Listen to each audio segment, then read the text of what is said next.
जिला परिषद अध्यक्ष आफ्ताब अजीम पप्पू ने सोमवार को कृषि भवन अररिया में आयोजित किसान और कृषि वैज्ञानिक परिचर्चा का उद्घाटन दीप प्रज्वलित कर किया। इस मौके पर आयोजक द्वारा मुख्य अतिथि आफ्ताब अजीम को बुके देकर सम्मानित किया गया। मौके पर आफ्ताब अजीम पप्पू ने कहा कि जब देश के किसान खुशहाल होंगे तभी अपना देश आत्मनिर्भर बनेगा। किसानों की खुशहाली और उनके कृषि उत्पाद में वृद्धि कर उनकी आय को बढ़ाना ही कृषि विभाग का मुख्य काम है। मौके पर पशु वैज्ञानिक डॉक्टर रत्नेश चौधरी ने कहा कि पशुपालन कर हम अपनी आय को निश्चित रूप से दोगुना बढ़ा सकते हैं। मौके पर अनुमंडल कृषि पदाधिकारी राम कुमार, जिला कृषि अभियंत्रण पदाधिकारी निशांत कुमार, जिला उद्यान पदाधिकारी शिवाजी हेम्ब्रम सहित कृषि विभाग के पदाधिकारी, कर्मी, कृषि विज्ञान केंद्र के वैज्ञानिक और किसान शामिल हुए। क्या समझाया जा रहा है?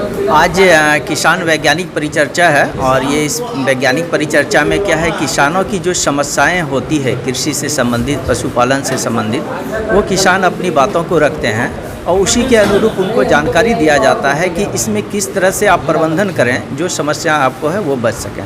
चाहे पशुपालन के क्षेत्र में हो, चाहे कृषि के क्षेत्र में हो, इस चीज़ के लिए जानकारी दिया जाता है। ये किसान वैज्ञानिक परिचर्चा में किसानों की समस्याएं अभी जो सुनने को मिला है पशुपालन के क्षेत्र में, ज़्यादातर बांझपन के बारे में बताया जा रहा है कि किस तरह से बांझपन की समस्या है, उसका निदान कैसे है, इस विषय पे भी परिचर्चा चल रही है, ताकि ये लोग जो सीख के जाएंगे और वाले पशुपालक को गांव में सिखाएंगे और बताएंगे तो हमारे पशुपालन में उन्नति आएगी। खास करके आज कृषि में के साथ साथ पशुपालन अति आवश्यक है, क्योंकि माननीय प्रधानमंत्री जी का जोर है कि हमारी प्राकृतिक खेती को अपनाना जरूरी है। आज प्राकृतिक खेती हम लोगों के लिए ज़रूरत बन गया है, क्योंकि आज जो पोषक तत्व हम लोग ग्रहण कर रहे हैं वो अनाज में उतनी पोषक तत्व नहीं रह गई है और इतनी कीटनाशक का प्रयोग अंधाधुंध किया जा रहा है, जिससे हमारा उत्पादित फसल दूषित हो रहा है। इसलिए गोबर खाद का प्रयोग प्राकृतिक खेती में भी करना जरूरी है। तो पशुपालन को अपनाएंगे तो इसके लिए पशुपालन को कैसे सुदृढ़ करें और उसको कृषि से किस तरह से जोड़ करके कम आमदनी और ज़्यादा मुनाफा कमाएं, इसी पे परिचर्चा हो रही है। किसान वैज्ञानिक परिचर्चा आज हुई है, क्या सब बात हुई है? देखिए, इसमें एक्सपर्ट आए हुए हैं जो कृषि वैज्ञानिक हैं।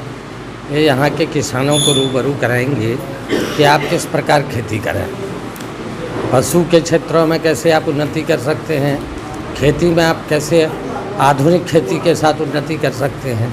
क्योंकि आप जानते हैं कि आज भी हमारे यहाँ परंपरागत खेती चलती है, जिसकी वजह से किसानों को उसका सही उपजाऊ नहीं मिल पाता। तो कैसी खेती करें किसान भाई जो उसके मेहनत का उनको रिटर्न मिल सके, वो अधिक से अधिक उपजाऊ कर सके।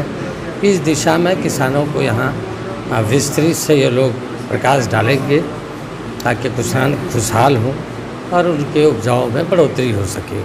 उसी तरह पशु पालकों को किस प्रकार पशु के उन्नति के लिए, उससे कैसे धन उपार्जन करने के लिए कितना प्रयास किया जाए जिससे अधिक से अधिक वो लाभ ले सकें, उस दिशा में ये जो एक्सपर्ट आए हैं कृषि वैज्ञानिक ये बताएंगे। साथ ही यहाँ जो सम्मानित एग्रीकल्चर विभाग के सभी सम्मानित पदाधिकारी हैं, आत्मा के पदाधिकारी हैं, इस दिशा में परिचर्चा होगी और किसान को जो दिक्कतें आती हैं या खेती का उपजाऊ नहीं मिल पाता या किस जगह डिफ़िकल्टीज़ है, ये सभी विषय पर ये लोग आज किसान से रूबरू होने के लिए हैं। और इसी के उद्घाटन समारोह में मुझे भी यहाँ आमंत्रित किया गया था और मैं आकर यहाँ मुझे खुशी हुई कि मुझे भी किसान भाइयों से दो शब्द आपस में शेयर करने का मौका मिला।